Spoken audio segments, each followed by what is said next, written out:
Sud Radio, l'invité politique,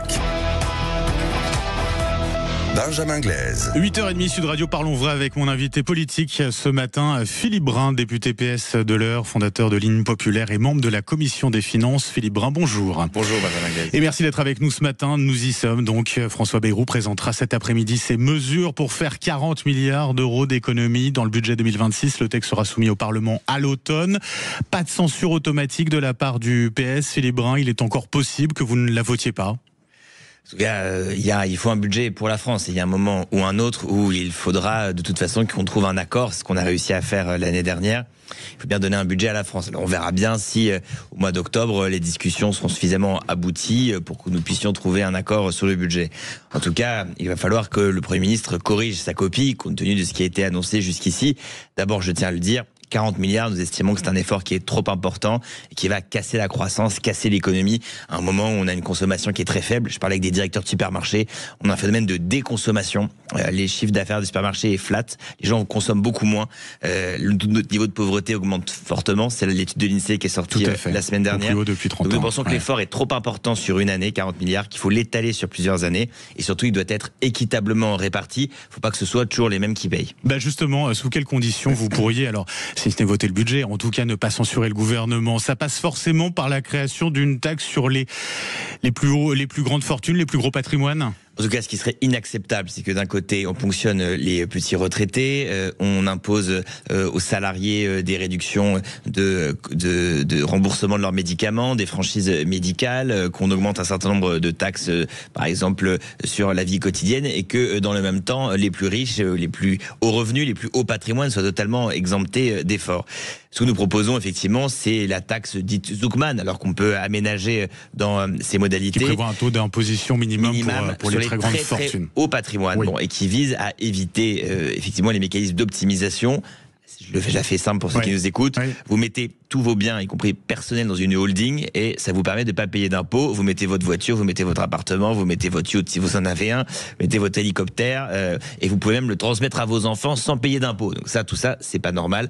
Donc on propose une taxe qui devrait rapporter entre 10 et 15 milliards. Et vous voulez qu'elle soit intégrée, cette taxe-là, dans le budget ? En tout cas, on la proposera des parlementaires et jusqu'à preuve du contraire, c'est encore le Parlement qui fait la loi dans ce pays. Donc moi, à la Commission des Finances... Elle a été rejetée par le Sénat, cette taxe en l'occurrence. On la proposera à l'Assemblée nationale en Commission des Finances et nous souhaitons qu'elle soit gardée dans la copie finale. On ne peut pas dire à la fois aux gens, il y a des efforts terribles à faire, on va devoir réduire des budgets, on va devoir moins prendre en charge la rénovation de votre logement, on va devoir couper et puis dans le même temps dire bien les plus riches de ce pays qui ont pu bénéficier de 60 milliards d'euros de baisse d'impôts par an grâce à Emmanuel Macron depuis 2017, seront exemptés d'efforts. Il faut de la justice, il faut que ce soit équitablement réparti. Philippe Brun, à droite comme au centre, on déclare que vous n'avez qu'un mot à la bouche du côté du PS, c'est l'impôt. Les impôts. Qu'est-ce que vous répondez à cela ? On fait qu'une seule proposition, c'est cette taxe qui touche seulement 3000 contribuables. Donc 3000 contribuables sur 70 millions presque de Français aujourd'hui. Je ne crois pas qu'on soit dans la folie fiscale. Je crois que c'est une généralisation et finalement un argument politique assez peu convaincant, dire les impôts de manière générale, quand en vérité qui aujourd'hui a réfléchi de manière très sérieuse à augmenter la TVA, c'est le gouvernement. Ce n'est pas nous. Et le gouvernement ne va pas mettre, je le crois, cette augmentation de TVA. Nous y sommes très fortement opposés dans les consultations qui ont été faites avec nous. Ça veut dire que c'est pas une fin en soi, ces annonces de François Bayrou. L'objectif du PS, vous allez continuer à négocier avec François Bayrou, avec le gouvernement jusqu'à l'automne ?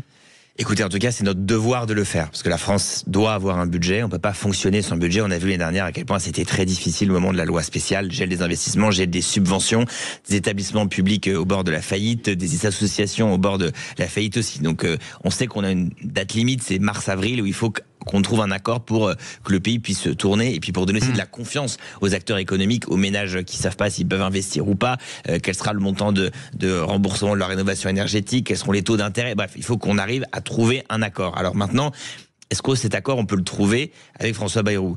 Je n'en sais rien. Est-ce que nous avons confiance en François Bayrou ? On a très peu confiance en lui. Le PS avait déposé une motion de censure qui a été rejetée. Il y a peut-être une question de cohérence à censurer pour le budget ? 2 fois de suite. Et donc, nous avons peu confiance en François Bayrou. Est-il le meilleur interlocuteur pour obtenir un accord sur le budget ? Je ne le pense pas. Parce que, par le passé, il n'a pas montré sa grande fiabilité dans la discussion avec nous. Donc, censure pour pouvoir négocier avec quelqu'un d'autre que François Bayrou ? Écoutez, d'abord, on avait proposé cela au mois de juin. On a dit il faut changer de Premier ministre pour avoir quelqu'un, en tout cas, qu'il soit de droite, de gauche, du centre, que sais-je, au moins quelqu'un qui respecte les accords qu'il passe. C'est déjà une première étape. Là, au moment où nous parlons, cette motion de censure n'a pas été adoptée parce que le Rassemblement national ne l'a pas votée. Donc là, nous rentrons en discussion parce que c'est notre devoir de parlementaire, c'est notre honneur de le faire, en ayant les yeux ouverts sur le manque de crédibilité aujourd'hui du Premier ministre et les difficultés que nous aurons assez terrible de lui faire confiance à nouveau. Il faudra donc des engagements très forts de sa part pour que nous ne censurions pas. Philippe Brun, je rappelle, vous êtes député PS de l'Eure, membre de la Commission des Finances. François Bayrou qui pourrait faire de 2026 une année blanche, c'est-à-dire gel des dépenses de l'État sans tenir compte de l'inflation. C'est la pire ou la moins pire des solutions selon vous ? Écoutez, l'année blanche, en vérité, déjà, c'est une économie assez peu substantielle. C'est 6 milliards d'euros seulement d'année blanche sur les 40 dont on parle. Et l'année blanche, c'est l'année noire pour les classes populaires. Il y a une étude qui a été faite par l'OFCE, qui est un institut d'études économiques, qui dit que l'année blanche, elle est 3 fois plus dure pour les 10% les plus pauvres que pour les 10% les plus riches. Pourquoi ? Quand vous avez une retraite à 5 000 euros, qu'on la revalorise pas de 1,5%, vous vous en sortez. Quand vous êtes à la mutualité sociale agricole, ou que vous êtes un artisan qui a cotisé toute sa vie mais qui a une petite retraite et que vous avez une retraite à 700-800 euros par mois à taux plein et que on ne revalorise pas votre retraite alors que vous allez travailler tous les jours et que les prix au supermarché ils augmentent plus que de 1%. Les prix alimentaires ils ont encore pris 5% l'année dernière, ils avaient pris 14% l'année d'avant, ils avaient pris 18% encore l'année d'avant. Donc on voit bien qu'on a besoin de revaloriser ces pensions. Donc l'année blanche c'est très dur pour les gens qui n'ont que leur travail pour vivre et qui n'ont pas beaucoup de revenus. Cette année blanche, elle ferait basculer encore plus de Français sous le seuil de pauvreté ?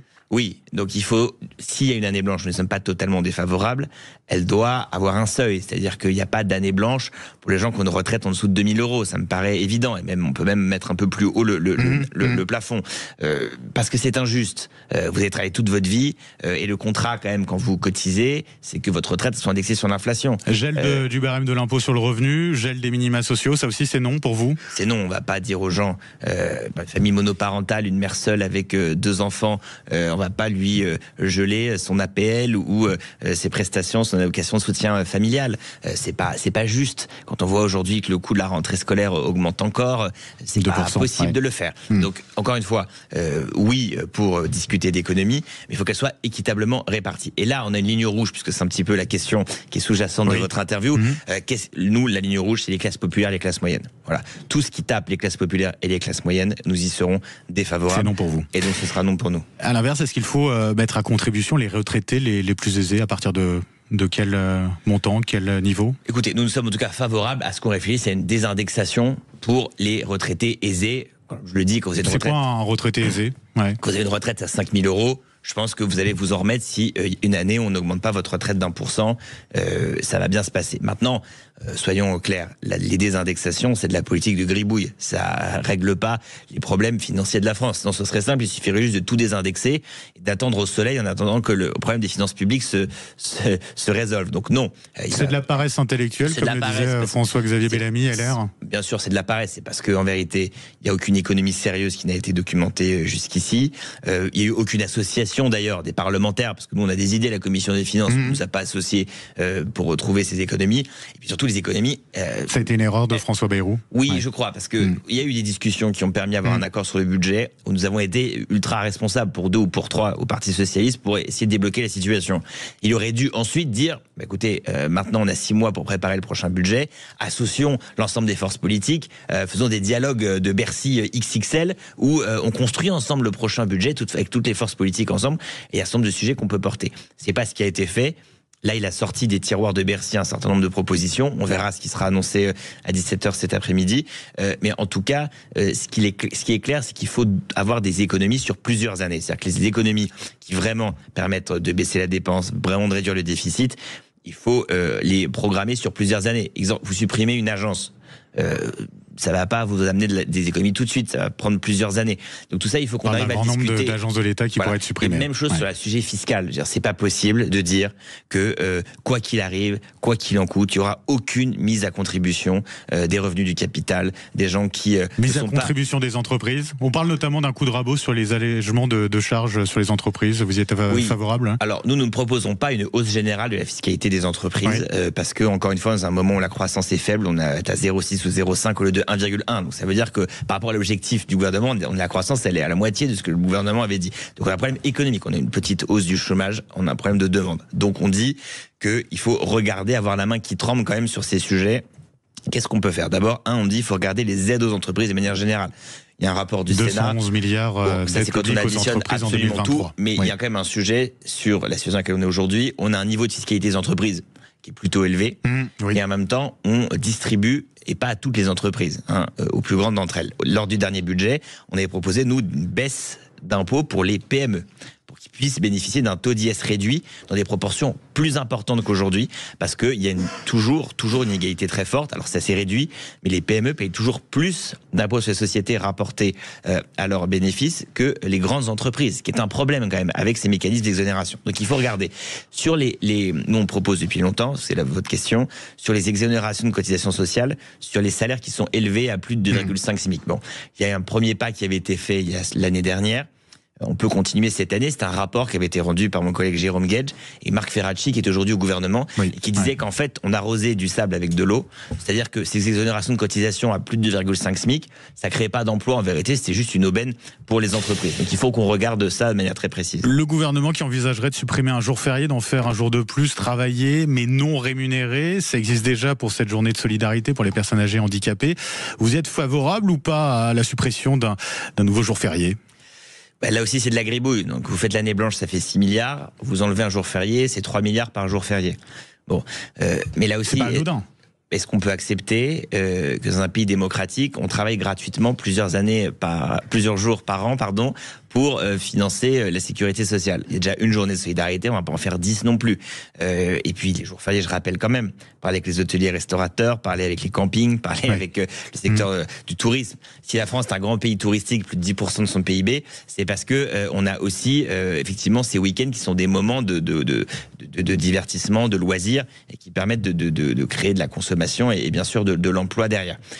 Donc moi je suis défavorable à ce qu'on supprime des jours fériés.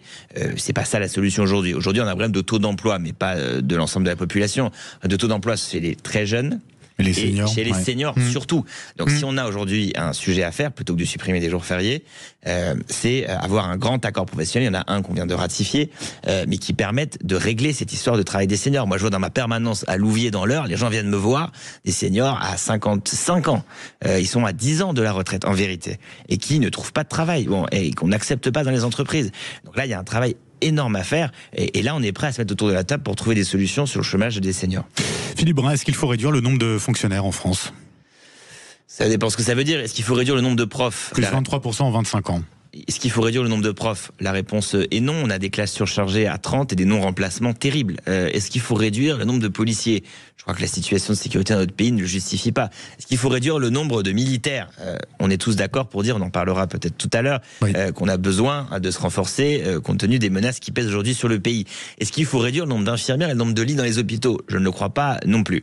Alors après, il y a une question... Est-ce qu'il faut réduire le nombre de fonctionnaires à ce moment-là sur d'autres postes? Le Sénat propose de remplacer un départ à la retraite sur deux, de ne pas remplacer un départ à la retraite sur deux dans la fonction publique d'État. On en a vu dans la fonction publique d'État, on a vu le résultat, parce qu'aujourd'hui la fonction publique d'État, c'est les enseignants, c'est quasi 90% des effectifs, parce que les enseignants, je rappelle, c'est 900 000 personnes, et les policiers, les gendarmes, la fonction publique hospitalière qui fait partie de la fonction publique d'État. On est d'accord que tout cela, c'est des métiers dont on a besoin aujourd'hui. Donc après, il peut y avoir une question sur un certain nombre de fonctions support. Lesquelles, par exemple, oui. On peut poser la question sur, en France, on a une bureaucratie très importante, et si on simplifie un certain nombre de procédures, naturellement, il y aurait moins besoin de contrôle et donc moins besoin de fonctionnaires qu'on pourrait redéployer sur d'autres missions. Mais le problème aujourd'hui, je ne pense pas que ce soit le nombre de fonctionnaires ou le nombre d'agents publics. Le problème qu'on a aujourd'hui, c'est qu'on dépense beaucoup d'argent pour un certain nombre de politiques avec des résultats qui sont assez faibles, parce que c'est des politiques qui sont mal conduites, avec de mauvais indicateurs, de mauvaises règles. Tout ça, il faut qu'on y travaille, mais poser la question seulement sur le nombre d'agents publics ne paraît pas être la bonne solution. Philippe Brun, je rappelle, vous êtes député PS de l'Eure, membre de la Commission des Finances. Je voudrais qu'on revienne aussi sur les annonces d'Emmanuel Macron avant-hier. Augmentation des crédits militaires en 2026 et en 2027. La France a-t-elle vraiment les moyens ? tout cas, elle doit s'en doter, parce qu'aujourd'hui, on voit bien qu'on a des difficultés et de recrutement dans l'armée et de livraison des programmes industriels que nous avons lancés. Oui. Il y a un report de charges, c'est-à-dire que c'est des factures qu'on devait payer cette année, qu'on va finalement payer l'année prochaine, de 8 milliards. Donc, ce qui est gigantesque, parce que on n'arrive pas à sortir tout ce qu'on a demandé aux industriels. Donc, on a besoin d'augmenter notre budget de la défense, compte tenu des menaces qui pèsent aujourd'hui sur nous. Elles sont importantes. Menaces aux portes de l'Europe, menaces générales. On ne peut pas faire l'impasse là-dessus. Se faire l'impasse sur ce sujet, et je crois que ça doit nous rassembler. On a voté de manière transpartisane une loi de programmation militaire, nous l'avons votée, oui. Et il faut qu'elle soit appliquée aujourd'hui, et donc il faut trouver des crédits supplémentaires. C'est un va-t-en-guerre ou pas, Emmanuel Macron, selon vous, Philippe Brun? Bon, pour l'instant, je ne donne pas ce signe-là. Il peut lui arriver d'avoir des déclarations malheureuses, nous habituer à des coups de communication diplomatique qui ne sont pas suivis de lendemain. En tout cas, ce qui est clair, c'est que la position de la France ne s'est pas améliorée dans le concert des nations depuis 2017, et qu'aujourd'hui, nos partenaires ne comprennent pas très bien où nous allons. Et je crois qu'on a d'urgence besoin de redresser la barre, de redire ce qu'est le message universel de la France, de ce que sont ses valeurs dans le concert des nations, de ce que doit être son message dans la période très compliquée que nous connaissons aujourd'hui. Dernière question, Philippe Brun, le ministre de l'Enseignement supérieur Philippe Baptiste a-t-il eu raison de dire que l'islamo-gauchisme est un courant qui n'existe pas? Il a été recadré par la ministre de l'Éducation, Elisabeth Borne. Est-ce qu'il a eu raison de dire cela? Faut le définir. Je sais pas ce que ça veut dire, l'islamo-gauchisme. Je sais ce que c'est que l'islamisme. C'est un mouvement politique qui compte imposer les lois de l'islam dans le champ politique. Je connais ce qu'est le gauchisme, ce qui est des racines un peu différentes.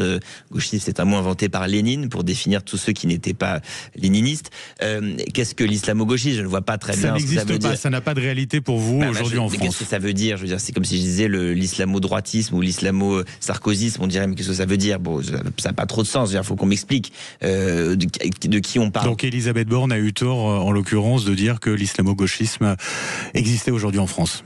Je sais pas, en tout cas, c'est tellement pas défini, pas expliqué, ça ne repose que sur rien qu'on a du mal à comprendre de quoi il s'agit. Si j'ai de dire qu'il y a des problèmes de communautarisme dans notre pays, religieux, quelque religion que ce soit, je suis d'accord de vous le dire. Si c'est pour dire que à l'université, il y a des militants qui sont gauchistes, il y en a toujours eu, hein, et heureusement, c'était mai 68, moi j'étais membre de l'UNEF quand j'étais jeune, et je me suis soigné, bon, tout va bien. Bon, donc quand on soit jeune, on soit bien à gauche, si vous voulez, c'est pas très grave, je veux dire, on s'en et puis c'est très bien d'ailleurs. Donc je vois pas très bien le problème. Alors après, je comprends bien l'idée de lier les termes, de donner un peu crédit à l'extrême droite, mais je sais bien que ceux qui font cela ne font que faire augmenter le score de l'extrême droite. Philippe Brun, député PS de l'Eure, fondateur de l'Union Populaire, membre de la Commission des Finances. Merci d'avoir été avec nous ce matin sur Sud Radio. Il est 8h47. Dans un instant, vous prenez la parole. 0826 300 300. Manu vous attend au standard. Et puis moi, je vous accueille à l'antenne juste après ça.